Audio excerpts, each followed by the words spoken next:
This is Trash Can Tidbits. Hey everyone, I'm Beaton, and welcome back to Trash Can Tidbits number 49. Last week, I asked the trivia question, which actor was originally chosen to replace Michael J. Fox in Back to the Future?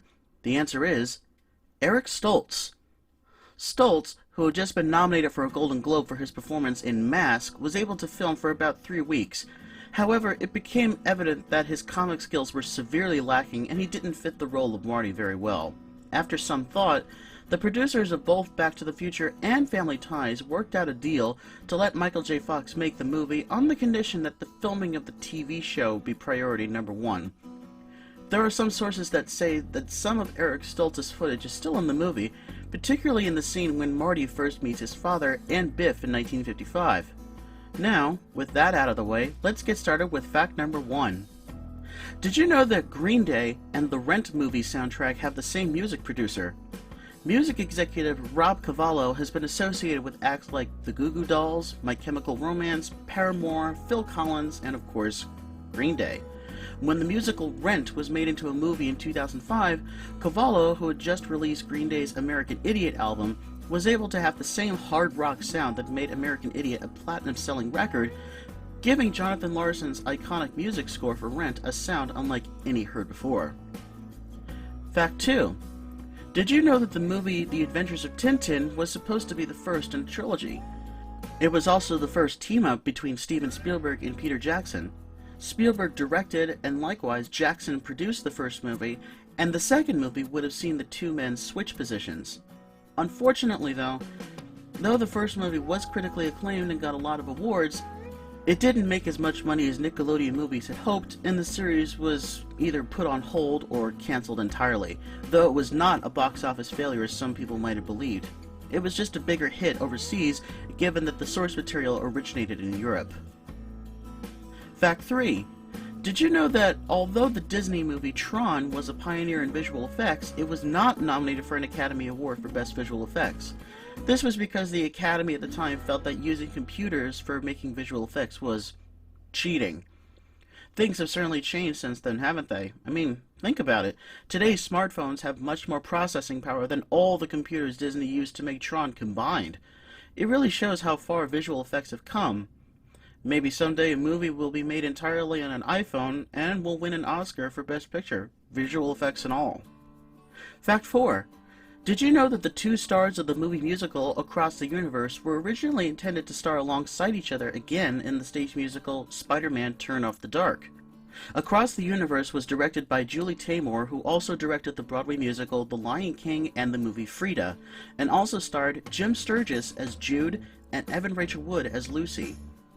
Taymor later directed the troubled Spider-Man musical with the initial plan to have Sturgis and Wood play Spider-Man and Mary Jane Watson, respectively. As was expected, though, behind-the-scenes problems with the show's elaborate special effects caused both leads to drop out, and then Taymor cast actors Reeve Carney as Spider-Man and Jennifer Damiano as Mary Jane. TV Carpio, who played Prudence in Across the Universe, was the only actor from that movie to go on to Spider-Man, playing Arachne, a new character created specifically for the show. Reeve Carney would also go on to play the supporting role of Ferdinand in Julie Taymor's next film, The Tempest. Fact 5. Did you know that there were 3 competing versions of the title song from the 1966 Michael Caine movie, Alfie? The movie, about a freewheeling Cockney womanizer, was originally released without a title song, instead using an instrumental score by acclaimed jazz musician Sonny Rollins. Sometime down the road, songwriters Burt Bacharach and Hal David wrote the title song, originally with the intention of having Dionne Warwick sing it for the US release. Warwick's version was released first, but the movie used another version by Cher for the US release of the movie. Later still, there was a third version sung by British singer Cilla Black for the British re-release, which was produced by Bacharach himself. All 3 versions were chart toppers, and Warwick's version is considered the definitive version, even though Cilla Black's version is my personal favorite. Fact 6.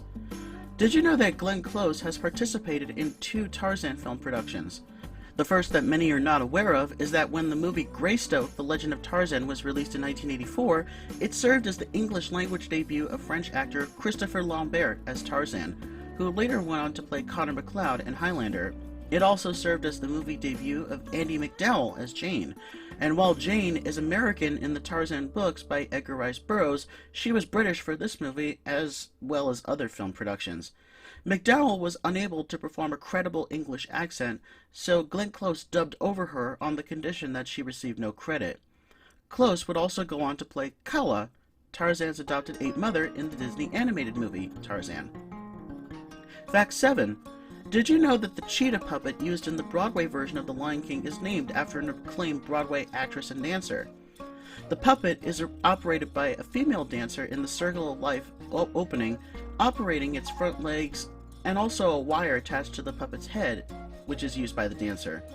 Simply because she's a cheetah and she's on Broadway, the puppet has been affectionately named Cheetah Rivera, after the legendary Broadway dancer, who starred in such classic shows as Chicago and Kiss of the Spider Woman. Fact 8. Did you know that the Robert Langdon movie trilogy based on the novels of Dan Brown are actually in a different order than they are to the books? The book, Angels and Demons, came out before the Da Vinci Code, but the movies were switched because, at the time, the popularity of the Da Vinci Code was very apparent in book sales. The third movie was to have been The Lost Symbol, which is indeed the third book in the series, but director Ron Howard decided to skip that one and make the fourth book, Inferno, into the third movie instead. Fact 9. Did you know that one of the earlier attempts at making Resident Evil 4 turned into its own game franchise? After the release of Resident Evil 3, Capcom's first attempt introduced a whole different type of gameplay. Instead of using the traditional survival horror gameplay, more action-based hack-and-slash gameplay was implemented instead. Series producer Shinji Mikami ultimately realized this was straying too far away from what made the series popular that he suggested that the crew make a whole new game with this engine. So, the creators instead conceived of a world of demons living among humans, swapped out lead character Leon Kennedy with an ultra-cool protagonist named Dante, and called the game Devil May Cry. Fact 10. Did you know that the original 1974 movie version of Murder on the Orient Express features two leading ladies that have worked with Hollywood icon Humphrey Bogart? Appearing as Mrs. Hubbard was Lauren Bacall, who was Bogey's wife, and who starred with him in such classics as To Have and Have Not and The Big Sleep. And appearing as Greta Olsen, the timid Swedish nurse, is Ingrid Bergman, who famously starred alongside him in the seminal classic Casablanca. This movie would be the only time both ladies would work together, and Bergman would win an Oscar for her role as well. And here's this week's trivia question. Michelle Pfeiffer made an indelible impression playing Catwoman in Batman Returns, so much so that no other actress comes close to matching her performance. My question to you this week is, true or false? Michelle Pfeiffer as Catwoman puts a live bird in her mouth in one scene. And there we go for this week.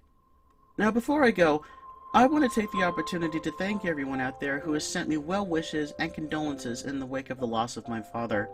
These last few weeks have been really hard, and I understandably wanted to take some time off from the series to mourn and be with my family. All the loving messages and DMs I received across my social media has been overwhelming, and I can never say thank you enough. I thank you from the bottom of my heart, and my family thanks you. I love you all. I'm going to continue to make my dad proud, as he was my biggest fan and he loved this series. And please don't forget to like, subscribe, share, and click on the bell for future video notifications. Thank you so much for watching, and I'll catch you next time.